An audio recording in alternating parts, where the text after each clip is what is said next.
60대 이후 이 세 가지는 무조건 잘라내세요.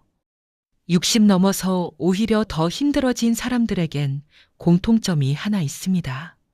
죽을 때까지 이것을 못 버리면 노년은 점점 더 무거워집니다. 30년 넘게 어르신들의 삶의 이야기를 곁에서 듣고 함께 울고 웃어온 이정희입니다. 그분들을 만나오면서 분명히 보이는 것이 있었습니다. 생기 있게 살아가는 분들과 점점 힘들어지는 분들 사이에는 딱 하나의 차이가 있었습니다. 버릴 것을 제때 버릴 줄 아느냐, 그러지 못하느냐였습니다. 혹시 요즘 이런 기분이 드시나요? 열심히 살아왔는데 왜 이렇게 허전하지? 가족도 있고 친구도 있는데 왜 이렇게 외롭지? 아직 하고 싶은 게 남아있는데 왜 이렇게 몸이 무겁지? 그 무게, 나이 탓이 아닙니다. 오늘 이 영상을 끝까지 보시면 그 무게가 어디서 오는지 정확히 보이기 시작합니다. 그리고 오늘 밤부터 조금씩 달라지기 시작합니다. 숨 쉬는 게 달라지고 아침에 눈 뜨는 기분이 달라집니다. 혹시 요즘 부쩍 지쳐 보이는 분이 주변에 계신가요? 말로 위로하기 어려울 때 이 영상을 대신 보내주세요. 첫 번째로 잘라내야 할 것은 나는 이제 늦었다는 생각입니다. 이 생각이 얼마나 무서운지 아세요? 칼보다 날카롭고 변보다 빠릅니다. 몸이 아프면 병원에라도 가면 됩니다. 그런데 마음속에 이제 늦었어가 자리를 잡으면 그때부터는 아무것도 시작이 안 됩니다. 저는 수많은 어르신들을 만나왔습니다. 가장 안타까웠던 분들이 누구였는지 아세요? 아픈 분들이 아니었습니다. 나는 이제 때가 지났어 라고 스스로 결론을 내려버린 분들이었습니다. 그런데 대부분의 사람들은 여기서 완전히 착각합니다. 뇌가 늙어서 못한다고요. 나이가 들면 뇌도 굳는다고요. 틀렸습니다. 뇌는 늙지 않았습니다. 포기한 마음이 먼저 늙었을 뿐입니다. 영국 런던에서 연구팀이 택시 기사들의 뇌를 오랫동안 들여다봤습니다. 런던은 골목길만 수천 개입니다. 택시 기사 자격을 따려면 그 길을 전부 머릿속에 집어넣어야 합니다. 그런데 놀라운 결과가 나왔습니다. 기억을 담당하는 뇌 부위가 나이가 들어도 계속 커지고 있었습니다. 수십 년 동안 쓰고 또 쓴 덕분이었습니다. 뇌는 나이를 먹지 않았습니다. 계속 쓰였으니까요. 그런데 더 놀라운 건 지금부터입니다. 이건 특별한 사람들만의 이야기가 아닙니다. 하루 30분 걷는 것, 손을 쓰는 취미 하나만으로도 뇌는 똑같이 반응합니다. 쓰면 살아나고 안 쓰면 잠드는 겁니다. 진짜 문제는 뇌가 아니었습니다.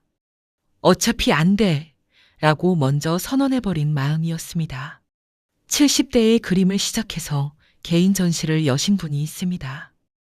65세에 피아노를 처음 배워서 손자 결혼식에서 연주하신 분도 있습니다. 그분들이 특별히 재능이 많았던 게 아닙니다. 딱 하나가 달랐습니다. 늦었다는 생각을 믿지 않았다는 것입니다. 늙은 건 몸이 아니었습니다. 가능성을 포기한 마음이 먼저 늙은 것이었습니다. 당신이 지금 무언가를 시작하기에 너무 늦은 때는 없습니다. 그런데 말이에요. 마음을 되살렸는데 정작 주변이 자꾸 발목을 잡는다면 어떻게 해야 할까요? 두 번째로 잘라내야 할 것이 바로 거기에 있습니다.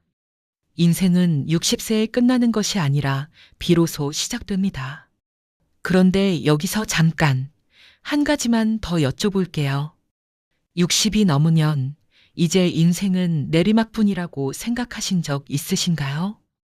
아침에 눈을 뜰 때마다 예전 같지 않은 몸이 느껴지고 연락은 점점 줄어들고 세상에서 내가 조금씩 잊혀가는 것 같은 그 기분. 그래서 우리는 자꾸 이런 말을 하게 됩니다. 이 나이에 뭘, 이제 늦었지. 그냥 조용히 살아야지. 그런데 말이에요. 세계적인 경영학자 피터 드러커가 이런 말을 남겼습니다. 살아보니 60세부터 90세까지의 30년이 인생의 전성기였다. 대부분의 사람들은 60세 이후를 정리의 시간이라고 생각합니다. 그런데 피터 드러커는 오히려 그때부터가 가장 자유롭고 가장 지혜롭고 가장 자기다운 시간이었다고 했습니다. 왜 그랬을까요? 젊은 시절 우리는 너무 많은 것에 붙잡혀 살아갑니다. 돈, 체면, 경쟁, 자식, 남의 시선. 그런데 세월이 흐르면서 비로소 깨닫게 됩니다. 정말 중요한 건 많이 가지는 삶이 아니라 편안한 마음으로 오늘 하루를 살아내는 힘이었다는 것을요. 생각해 보세요. 20대의 우리는 세상이 정해준 길을 따라가느라 바빴습니다. 30대와 40대는 살아남기 위해 버텼고 50대는 책임 때문에 자신을 잊고 살았습니다. 그런데 아이러니하게도 60대가 되어서야 처음으로 자기 자신을 돌아보게 됩니다. 나는 진짜 어떤 사람이었는지, 무엇을 좋아했는지, 왜 그렇게까지 참고 살아왔는지. 어쩌면 우리는 평생 타인의 기대 속에서 살다가 노년이 되어서야 비로소 내 인생을 만나게 되는지도 모릅니다. 그러니까 지금부터의 시간은 절대로 남은 인생이 아닙니다. 이제부터가 진짜 인생입니다. 실제로 행복 연구에서도 아주 흥미로운 결과가 있습니다. 인간의 행복감은 중년 시기에 가장 낮아졌다가 60대 이후 다시 올라가는 U자 곡선을 그린다고 합니다. 젊을 때보다 노년이 더 행복해질 수 있다는 겁니다. 이 시기부터는 남과 비교하는 마음이 줄어들고 작은 것의 소중함을 알게 되기 때문입니다. 따뜻한 햇살, 건강한 두 다리, 누군가와 마시는 커피 한 잔, 오늘 하루 무사히 끝났다는 안도감. 젊은 날엔 그냥 지나쳤던 것들이 이 나이가 되어서야 비로소 보이기 시작합니다. 그러니 얼굴에 늘어난 주름을 인생이 끝났다는 신호로 받아들이지 마세요. 그 주름은 당신이 포기하지 않고 여기까지 살아왔다는 훈장입니다. 느려진 걸음도 부끄러워하지 마세요. 천천히 걷는 사람만이 길가에 핀 꽃을 끝내 발견합니다. 지금부터 당신에게 필요한 건 젊음을 되찾는 일이 아닙니다. 남은 삶을 조금 더 깊고 조금 더 단단하게 살아내는 것입니다. 그리고 어쩌면 인생에서 가장 아름다운 계절은 바로 지금 시작되고 있는지도 모릅니다. 그런데 그 아름다운 계절을 누리려면 반드시 잘라내야 할 것들이 있습니다. 아직 두 가지가 남아 있습니다. 타인의 기대를 잘라내세요. 두 번째로 잘라내야 할 것은 타인의 기대입니다. 잠깐 오해하지 마세요. 타인을 무시하라는 말이 아닙니다. 타인의 기대를 내 삶의 기준으로 삼는 것을 멈추라는 겁니다. 혹시 이런 적 있으세요? 자식이 밥 먹으러 온다고 해서 이틀 전부터 장을 봤는데 밥상 앞에 앉자마자 핸드폰만 들여다보다가 30분도 안 돼서 일어나는 거예요. 그 뒷모습을 바라보면서 아무 말도 못하고 남은 국을 혼자 떠먹는 그 순간.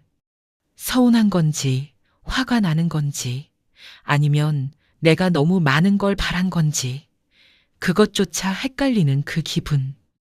저는 그 마음을 압니다. 사랑하니까, 신경 쓰이니까 그런 거잖아요. 그런데 그 마음이 쌓이고 쌓이면 결국 어떻게 됩니까? 남의 감정을 맞추느라 내 하루가 다 지나가 버립니다. 남의 반응에 따라 내 기분이 오르내리고 남의 선택을 바꾸려다 내 에너지가 바닥납니다. 아낌없이 주는 나무라는 동화책을 아시나요? 나무는 평생 아이에게 모든 것을 내줍니다.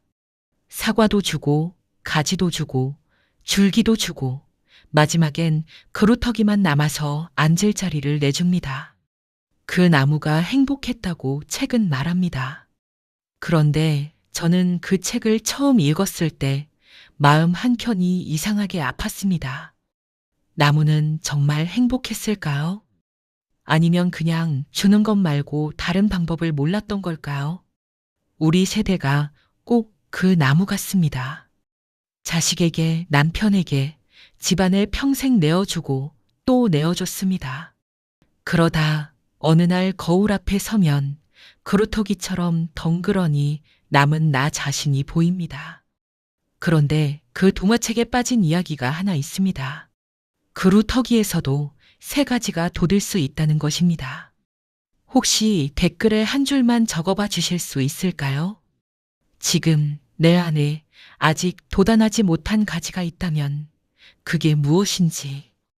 캐런 케이시라는 심리학자가 이런 말을 했습니다. 내가 할 수 없는 단 한 가지는 다른 사람을 바꾸는 것이다.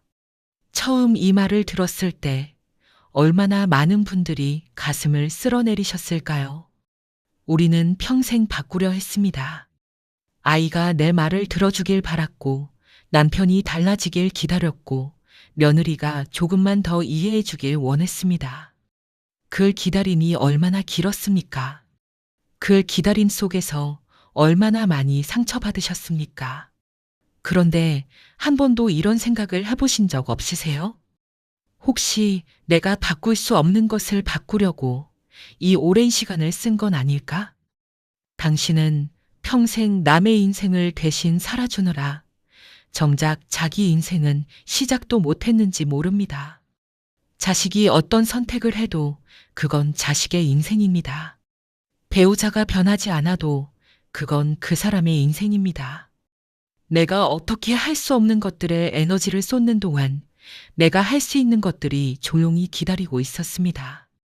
이제 그 에너지를 나에게 돌려주셔도 됩니다. 그렇게 해도 당신은 나쁜 부모도 나쁜 배우자도 아닙니다. 오히려 스스로를 지킬 줄 아는 사람이 됩니다. 그리고 스스로를 지킬 줄 아는 사람이 주변도 진짜로 지킬 수 있습니다. 타인의 기대를 잘라낸다는 건 관계를 끊는 게 아닙니다. 내가 중심에 서는 겁니다. 이제 공을 전부 잡으려 하지 마세요. 내 공 하나 단단히 잡는 것으로 충분합니다. 그런데 여기까지 오셨으면 이런 분들도 계실 겁니다. 나는 이미 나를 위해 살려고 했는데 어떤 사람 때문에 자꾸 마음이 무너진다고요. 억울하고 분하고 생각할 때마다 이가 갈리는 그 사람이 있다고요. 세 번째로 잘라내야 할 것이 바로 그것입니다. 분노와 복수심을 잘라내세요. 세 번째로 잘라내야 할 것은 분노와 복수심입니다. 지금 이 순간에도 머릿속에서 지워지지 않는 얼굴이 있으신가요? 이걸 말씀드리면 꼭 이런 반응이 나옵니다. 이정희 씨, 당신은 내 사정을 몰라서 그런 말을 하는 거예요. 맞습니다. 저는 당신이 겪은 일을 다 알지 못합니다. 평생 믿었던 사람한테 뒤통수를 맞은 게 어떤 기분인지, 내가 그렇게 잘해줬는데 그 사람이 나를 모른 척 했을 때 얼마나 억울한지, 저는 그 깊이를 다 헤아릴 수 없습니다. 그러니까 그냥 용서하세요 같은 말은 하지 않겠습니다. 그 말이 얼마나 쉽고 얼마나 공허한지 저도 압니다. 대신 한 가지만 여쭤볼게요. 그 사람을 미워하는 동안 그 사람은 뭘 하고 있었습니까? 밥도 잘 먹고 잠도 잘 자고 있지 않았습니까? 당신이 밤새 이불 속에서 그 사람 생각에 이를 갈고 있는 동안 그 사람은 아무렇지도 않게 살고 있었던 건 아닙니까? 분노는 내가 마시고 상대가 죽기를 바라는 독약이라는 말이 있습니다. 이 말이 왜 이렇게 오래 살아남았는지 생각해 보신 적 있으세요? 그만큼 많은 사람들이 이 덫에 걸려봤기 때문입니다. 저는 한 분을 기억합니다. 70대 초반의 여성분이셨는데요. 평생 동업을 했던 친구한테 배신을 당하셨어요. 돈도 잃으셨고 자존심도 잃으셨습니다. 그분은 그 친구 이야기만 나오면 목소리가 달라졌습니다. 밥을 먹다가도 갑자기 그 생각이 나면 숟가락을 내려놓으셨어요. 손녀가 재롱을 부려도 웃다가 멈추셨습니다. 그 친구가 그분의 밥상에도 손녀의 재롱에도 끼어든 겁니다. 배신한 건 그 친구인데 인생을 빼앗긴 건 이분이었습니다. 분노는 이렇게 작동합니다. 상대는 건드리지 않고 나만 갉아먹습니다. 과수원에서 일하는 농부들 사이에 오래된 말이 있습니다. 썩은 과일은 알아서 떨어진다고요. 농부가 일일이 올라가서 따지 않아도 제 무게를 이기지 못하고 떨어집니다. 나쁜 사람도 마찬가지입니다.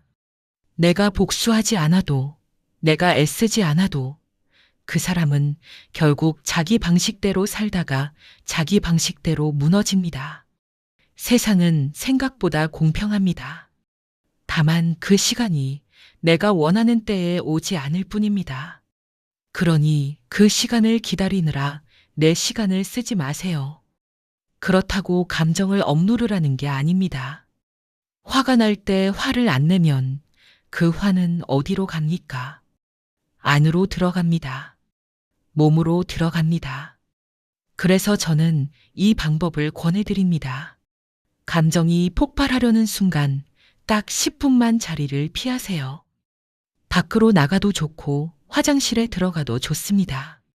10분 동안 아무 말도 하지 말고 그냥 숨만 쉬세요. 그 10분이 지나면 폭발하려던 감정의 절반은 이미 사그라져 있습니다. 인간의 감정은 피크가 있습니다. 그 피크를 넘기면 생각보다 빨리 가라앉습니다. 10분이 그 피크를 넘기는 시간입니다. 그리고 한 가지 더. 그 사람 이야기를 남들에게 하고 싶은 마음 잘 압니다. 억울하니까 누구라도 내 편이 돼줬으면 하는 거잖아요. 그런데 험담은 이상하게도 할수록 더 생각납니다. 말을 꺼낼 때마다 그 장면이 다시 살아납니다. 내가 그 사람을 놓아주려는 게 아니라 오히려 붙잡는 꼴이 됩니다. 미워하는데 남은 시간을 쓰기엔 당신의 시간이 너무 귀합니다. 그 시간에 당신이 좋아하는 것 하나를 하세요. 맛있는 걸 드세요. 걷고 싶은 길을 걸으세요. 오래 못 만난 사람한테 전화 한 통 하세요. 그게 복수보다 훨씬 나은 삶입니다. 그게 진짜 이기는 겁니다. 이 모든 걸 90세에 해낸 사람이 있습니다. 아르투르 루빈스타인이라는 피아니스트를 아세요? 20세기를 대표하는 피아노의 거장입니다. 그런데 이분이 90세가 넘은 나이에도 무대에 올랐습니다. 단순히 나이 들어서도 무대에 섰다. 그게 대단한 게 아닙니다. 청중들이 입을 다물지 못할 만큼 완벽에 가까운 연주를 했다는 겁니다. 비결이 뭐였을까요? 루빈스타인은 솔직했습니다. 나이가 들면서 손가락이 예전 같지 않다는 걸 스스로 알았습니다. 빠른 악절을 치면 예전처럼 완벽하게 따라가지 못한다는 것도 알았습니다. 그래서 그는 두 가지를 했습니다. 연주할 곡의 수를 줄였습니다. 예전에는 10곡을 쳤다면 이제는 5곡만 쳤습니다. 대신 그 5곡을 누구보다 깊이, 누구보다 오래 연습했습니다. 넓이를 포기하고 깊이를 선택한 겁니다. 그리고 빠른 악절이 시작되기 직전에 일부러 속도를 늦췄습니다. 살짝 템포를 줄인 다음 빠른 부분으로 넘어갔습니다. 그러면 어떻게 됩니까? 객관적으로는 느리게 치고 있는데 듣는 사람은 더 빠르게 느낍니다. 비교가 만들어내는 착시입니다. 잃은 것을 되찾으려 한 게 아닙니다. 잃은 것을 인정하고 남은 것으로 새로운 방법을 만들어낸 겁니다. 저는 이 이야기를 처음 들었을 때 한참 동안 멍했습니다. 이게 피아노 이야기가 아니구나 싶었습니다. 우리 이야기구나 싶었습니다. 60대 이후의 삶이 꼭 이렇지 않습니까? 예전처럼 안 되는 것들이 하나씩 생깁니다.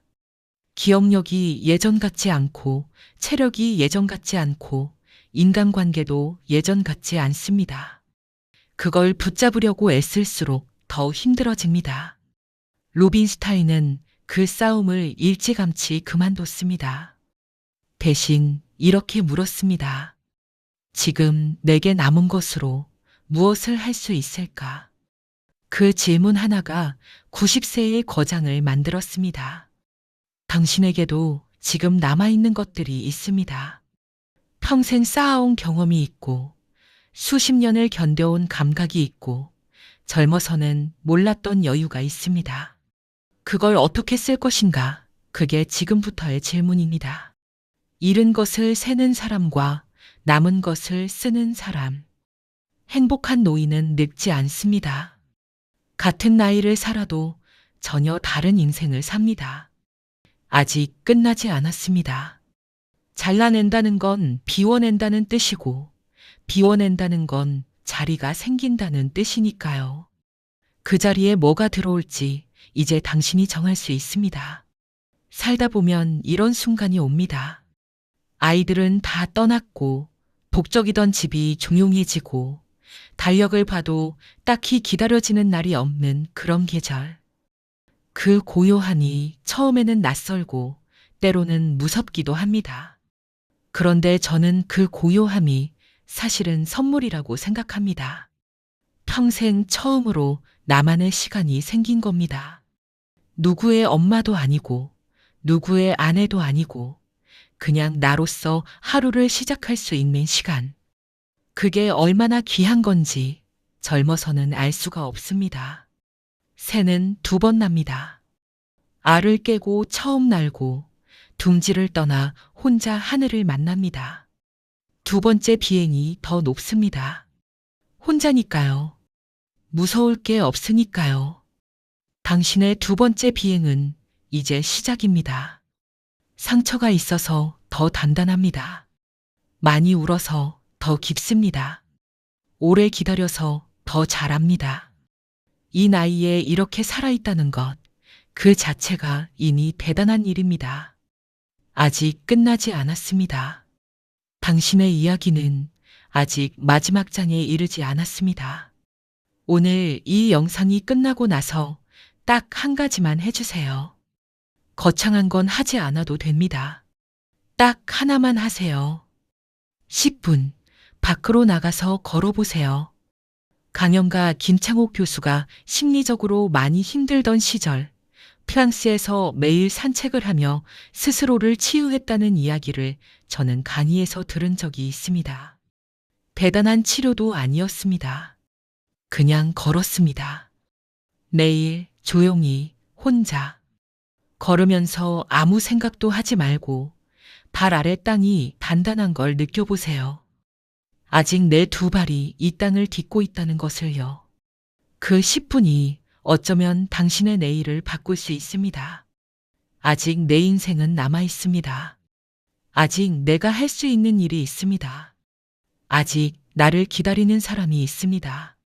혹시 지금 이 말이 가슴에 닿으신다면 댓글에 한 줄만 써주세요. 나도 작은 시작을 오늘부터 하겠습니다.